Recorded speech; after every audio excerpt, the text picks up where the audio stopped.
Hello everybody, this is Manu S and welcome to another Eternal Brews video.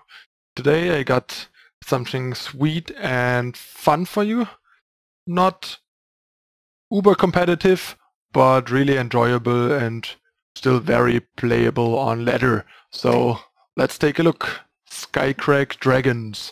After a couple of stream highlights lately that you guys seemed to really enjoy, as well as how much people enjoyed seeing the deck on stream, I figured it's about time to give it its own Eternal Brews video series to share it with everyone, so you can have some fun with it too, if you haven't already copied some version of it from one of the stream highlights, of course.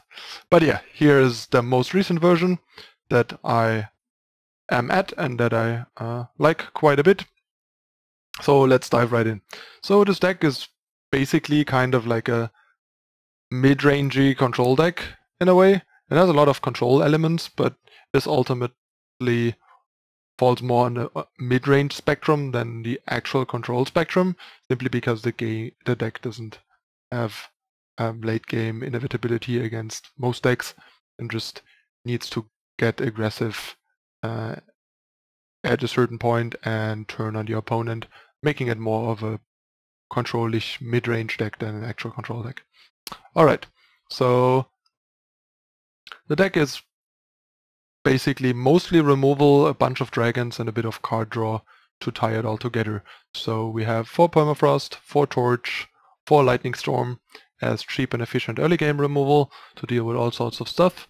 Lightning Storm is particularly important here, given that we have only big dragons later in the game, lacking early game blockers to stall off random small units like Temple Scribes, Initiates, Hammer Acolytes and all that stuff. So we gotta get rid of them effectively without wasting too many resources or taking a million damage till we do. So Lightning Storm is great at it, and it obviously also is good against against various draws of the hyper aggressive decks. It's not always great there, but it's good more often than not, which is nice. Then we have 2 Lightning Strike, just as like additional removal. I would actually not mind playing more than 2, because the card's quite flexible. It deals with a fair share of units and also helps against the omnipresent Auric Runehammer nicely, while in the process even acting as sort of a burn spell, dealing 3 damage to their face and breaking the Runehammer. 3 because 1 damage kills the Runehammer and the other 3 are just net damage to their face, basically, like torching their face. And since we are in the business of burning and attacking them to death in the air, that damage is not irrelevant. And in addition, we have 4 Polymorph, which actually shines pretty nicely in this deck. It's a sort of a primal slay, a bit worse primal slave that even has its own upsides, because the fact that it transforms what it kills means it still suppresses stuff like Entomb, which can be a really nice upside, or makes their recursion worse, like Dark Return or Stash and stuff like that. Like for example against Armory, polymorphing their Tavrots makes their stashes a lot worse. And that's part of why this card is a 4-off and so important, because Tavrot needs to be dealt with immediately. And yeah, Polymorph kind of just gets swept up in Lightning Storm and stuff like that in the process, making these like kind of work well with each other nicely. And then last but not least, we have 4 Obliterate, which acts as unit removal, finisher, or relic weapon removal, all in one card. It's a bit clunky, it's a bit expensive, but it's another decent way to deal with bigger units. So always nice to have. Then we have 8 card draw for second sight, which can either generate extra Thunderstrike Dragons, which is actually really good, or has nice synergy with Crimson Firemaw, you can put a card of your choice on top of the deck to control what Firemaw reduces in cost, preferably cards like Rimescale, Draconus, and Molot and Nakova, putting them back on top and then drawing them the next turn, costing 3 or 4 instead of 7 and 8 is a super huge deal. Even nicer if you can combine the extra Thunderstrike Dragon generation with also making them cost 2 each. So there's nice synergy there. And you can even sometimes put a unit back on top in response to your Soulfire Drake dying, so that the unit on top gets the charge from Soulfire Drake. So there's a couple of nice things this can do that you should keep in mind. But don't be too conservative on it. You can just blow it if you have nothing else to do in order to smooth out your draws, unless your hand already has everything. And then you can hold on to it. But if you need for example, hit a power drop and have spare power, just use it. And then we have 4 Wisdom of the Elders, just a way to keep up with card advantage, because the deck does a lot of 1-for-1ing aside from Lightning Storm and Thunderstrike Dragon and like the other 2 big dragons potentially.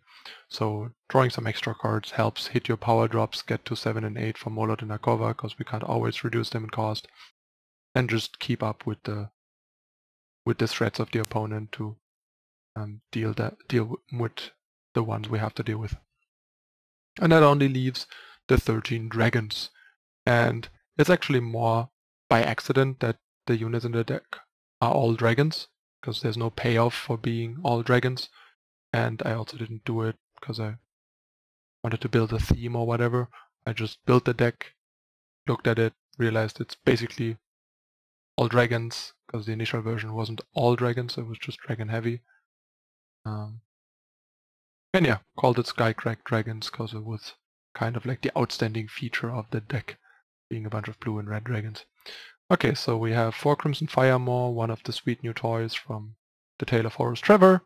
This guy is really sweet, generates a lot of pressure, and that's where the deck really starts taking off, attacking on turn 5, maybe even putting a card of choice on top with second sight to reduce in cost, and then just do some unfair and broken stuff the turns after, while we are killing the opponent. And it's also still a solid blocker. The fact that it has 4 health makes it very vulnerable to Rune Hammer, which is annoying, but that's the life we're living. Then we have 2 Soulfire Drake, pretty bad on defense, but great against control, and great with a deck of all flying non-chargers, turning all of our flyers into charge units when it dies, which is really nice. And being a charge threat itself is also great against control.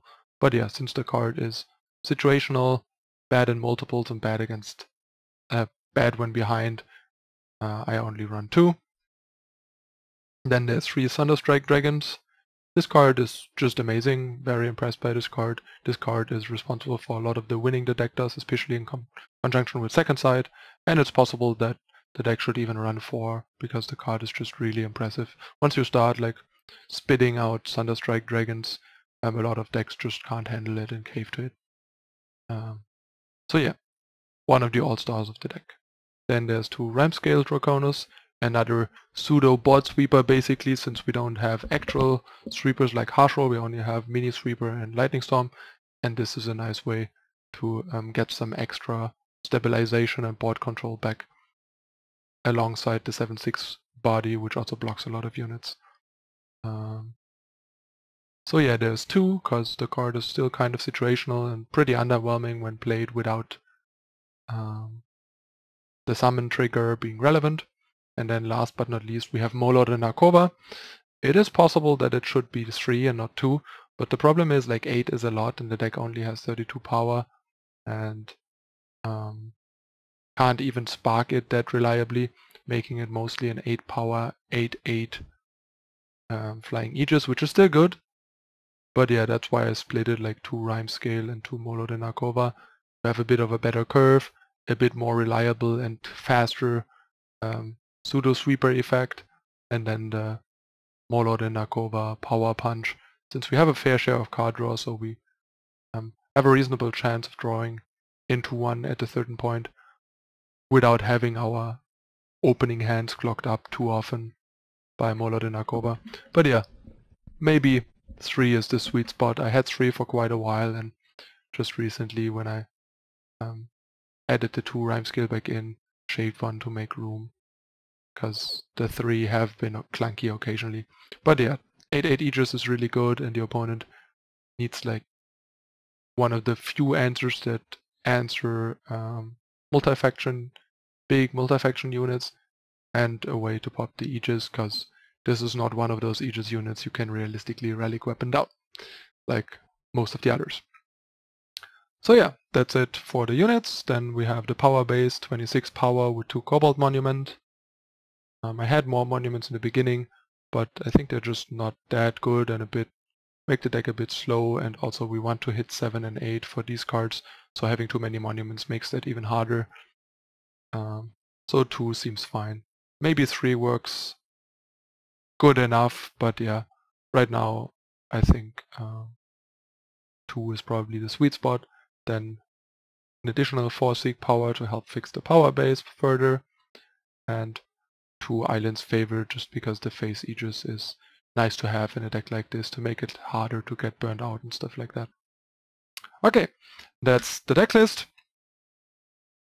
Deck is really sweet. I actually opted for a higher amount of fire sigils, by the way, because we basically have the same amount in Primal, because we have 8 Primal sources, 8 fire sources in the deck. Even though it's heavy Primal, most of the Primal stuff is single Primal. And most of our fire stuff is double and triple fire, so I figured even distribution makes sense, especially for a deck that ultimately wants to have 3 each. Okay, that's the deck list. The deck is really fun to play and something a little different, and has actually been doing reasonably well for me on ladder. It's not a deck that I can recommend as like the deck to play, but it's a deck that's good enough to play if you enjoy it and if you want to try it and if you like decks like this and still have success, have a positive win rate with it. Alright, stay tuned for the first half of the games coming up as usual.